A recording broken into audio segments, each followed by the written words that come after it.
October 30th. I'm Abby Huntsman. Time to get up and get the coffee brewing. We've got a big show ahead. Just 9 days now until the election. Hillary Clinton declares an all-out war on the FBI and James Comey. It's pretty strange to put something like that out with such little information right before an election. It's unprecedented, and it is deeply troubling. But is the damage already done, and what will happen next? We are live on the campaign trail. And then our nation's two top cops in a heated feud that could help decide the outcome of this presidential election. Now, the Obama Justice Department tried to silence the FBI and keep a lid on the email scandal. We've got details coming up. And Donald Trump rallies in the polls and tells his voters, watch out. Be careful with your votes. Be careful with your votes and watch your votes. A vote for Hillary is a vote to surrender our government to public corruption, graft, cronyism. With 9 days to go, Fox and Friends starts right now. 9 days, single digit.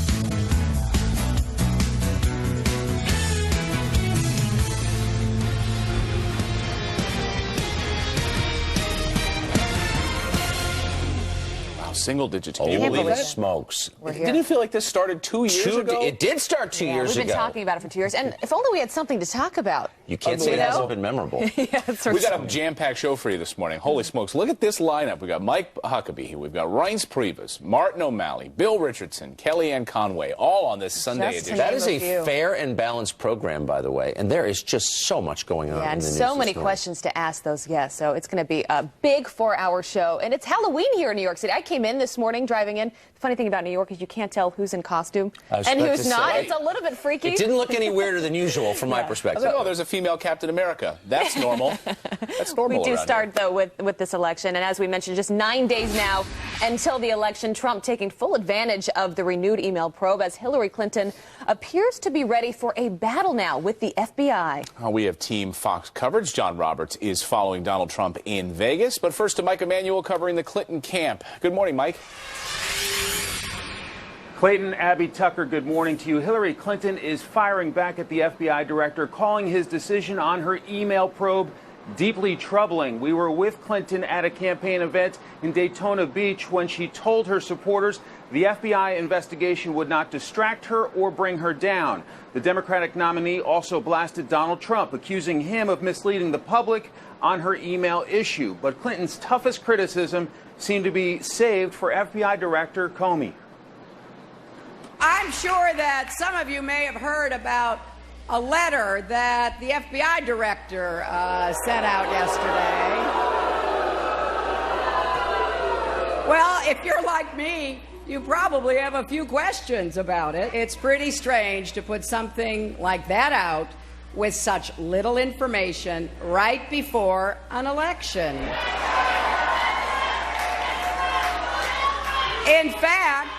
In fact, it's not just strange, it's unprecedented, and it is deeply troubling. Then it was on to Miami, where singer Jennifer Lopez headlined a free concert for Clinton and her supporters. J-Lo and her ex-husband Mark Anthony tried to fire up Latino voters, obviously a key constituency here in Miami, to vote for Clinton. It was a rain-soaked concert, but Clinton seemed to enjoy having celebrities make the case for her. Clinton is likely to make several stops here in Florida before heading out of town. She spent the weekend here in Battleground, Florida, 29 electoral votes up for grabs, but the headline of the weekend seems to be the conflict between Clinton and FBI Director Comey has gotten personal. Back to you guys in New York. Mike Emanuel, thanks a lot, Mike. Good to see you this morning. You know what's so distressing is that you haven't seen, I don't think I've seen a single national Democrat say, whoa, this is kind of a big deal. Like, what is going on here? The FBI is investigating our presidential candidate a week before the election. Maybe she's done something wrong. Not at all. It's full speed ahead against the FBI director. Well, they're not saying it publicly. Of course, you know behind closed doors they're freaking out right now. No, but I mean, if when Trump says something controversial, you know, you have like a third of the Republican Party like attacks him and says we're standing on principle against this. You've never seen anything like that from Democrats. They're just all in. It's all about power. If this were reversed and they came out on some investigation on Donald Trump, they would be praising James Comey, just like they were when they actually came out and said that they're not charging Hillary Clinton for anything. Just months ago, I think we have a flashback of that. Let's take a look. I think this is just another laughable partisan attempt to keep this issue alive, even now after the career professionals at the FBI have determined that there's no case to bring here. Obviously, the Republicans did not like that outcome. They were hoping that this would be an issue that they could keep attacking Hillary Clinton on from now till November. The FBI director's decision has deprived them of that opportunity, so they're coming up with more and more partisan ploys in an attempt to keep this issue in the news. So have we heard from Brian Fallon this morning? He's, of course, the Clinton press secretary. Have we heard from him now on this latest? I don't know. He'll literally say anything. I mean, he's just a mouthpiece for the campaign. Yeah, but you know, Hillary Clinton's out on the stump saying, pushing James Comey just to say anything at this point to let people know that this is not a big deal. Because let's be honest, as long as this is in the news and as long as he doesn't say anything, James Comey, to calm people down, this is bad for her. And I think she realizes that. Well, I don't know. They're playing a dangerous game. I mean, it is inherently a big deal when the FBI is investigating you. I've had friends the FBI has investigated. It never ends well. And they're pushing Comey to say something. I don't know. If Comey were to come out with a detailed justification for this, and by the way, I hope he does, would that necessarily help Hillary Clinton? I'm not sure it would. I think the longer that he stays silent, the more guilty she looks. Right? Because then you would think that he would come out and say, guys, calm down. This is not a big deal. Don't rethink your vote because of all this. We haven't heard from him yet, and I'm not sure that he's going to say anything in the next 9 days. Well, we got that letter. Of course, that if you looked at social media yesterday, that was the only thing people were tweeting about yesterday. It was people were linking to it and trying to read the tea leaves as to what exactly the FBI knows.